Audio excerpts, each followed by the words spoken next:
when the Attorney General, Eric Holder, had made the decision to bring Khalid Sheikh Mohammed and the other 4 detainees to New York City, 6 blocks away from Ground Zero. It's the first time a decision like that had ever been made in the history of this country. It sets a new predicate and new premise. And we're here to say we don't want to allow these enemy combatants, the al-Qaeda, enemy Islamic radical jihadists, a toehold or a beachhead on U.S. soil in a U.S. legal system. I don't want to see America go back to September 10th. It was bad enough during the 90s when we didn't recognize the threat for what it was. We don't have that excuse anymore.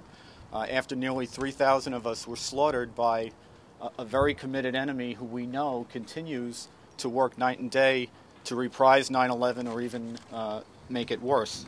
It makes no sense to move the case into a system where Khalid Sheikh Mohammed and the 9/11 terrorists will be able to basically for the next 2 to 3 years trollop their way through our sensitive national defense secrets and then have what Khalid Sheikh Mohammed always wanted, which was the theater, the stage of a Manhattan courtroom. Absolutely no transparency from this administration as to the risks that may be posed by having these trials in New York City or the risks that we will incur by moving these people to Thompson, Illinois, or moving them to Michigan, or moving them to Missouri, or moving them to South Carolina. The American people deserve to understand and be aware of the greater risk that we will incur by these types of decisions. And under the law of war and the Geneva Conventions, killing civilians, like 3,000 people in New York City, is a war crime. KSM was the mastermind of 9/11, so he deserves a war crimes trial. Military commissions as they exist today are the fairest set of rules the world has ever seen for a war crimes case. A 2005 Justice Department memo, which was foolishly released by our president, said that KSM was waterboarded in 2003. And I ask you, does that mean that these men can use this document to prove their right to protection from cruel and unusual punishment and say that their rights have been violated and that they should be released? Enemy combatant, that was changed this year by legislation. It is now alien, unprivileged, enemy belligerent. We tried to soften that apparently a little bit. That is now the term in the Military Commissions Act.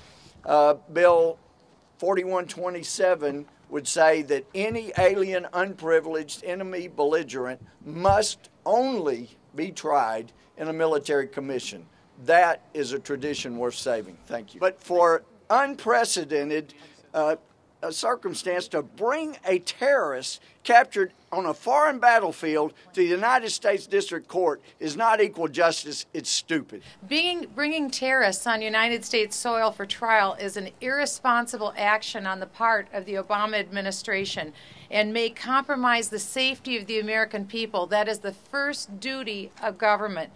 KSM has already admitted his guilt in the 9/11 Twin Towers devastation, killing 3,000 innocents. KSM has asked to be executed. That's a prosecutor's dream. Case closed. With that in mind, what could possibly possess the minds of the Obama administration to bring these terrorists on United States soil and give them the rights, privileges, and immunities under the United States Constitution and normally afforded only to American citizens? President Obama has sent a very muddled message. On one hand, he's talking about a military action. On another, he's treating terrorists as though this is a breaking and entry, a criminal matter. We need to have an answer. Are we committing American troops to a military action or to deal with criminal activity? This is an impractical and indeed an absurd decision. You all listened in the questioning of Attorney General Holder before the Senate committee, and he was asked, Mr. Attorney General, if you plan to try these people in American civilian courts, will you have to provide battlefield captured soldiers, terrorists, our enemies, with Miranda rights? Stunningly, the Attorney General of the United States stumbled, mumbled, stared off into the sky and said, I don't really know. We need to pass Louis Gohmert's bill and take away the jurisdiction of federal civilian courts to try terrorists captured on the battlefield. This is the beginning of a fight to protect America against this very flawed decision, this very bad precedent, this very ill-considered invitation to more terror against our country. The people who adhere to what authoritative Islam calls Sharia are determined to destroy us. They couldn't be more clear about it. They regard this as an act of weakness, not of generosity. We dare not exhibit weakness in the face of these kinds of enemies. For us to give away the names of people, the sources, and the methods of how we collect intelligence is not only stupid, it is certainly not worth any peace prize. Why would it be that we would afford greater legal rights to people who planned September 11th than we would assign to our own sons and daughters serving overseas? That doesn't make any sense at all. The American people has the common sense to see this. This is a terrible precedent. It's essential for us to engage, all of us as citizens and certainly as congressmen, to reach out to the Attorney General and the President and say to him, do not bring KSM back to the United States. That's yet another thumb in the eye of the American people and especially the citizens of New York City.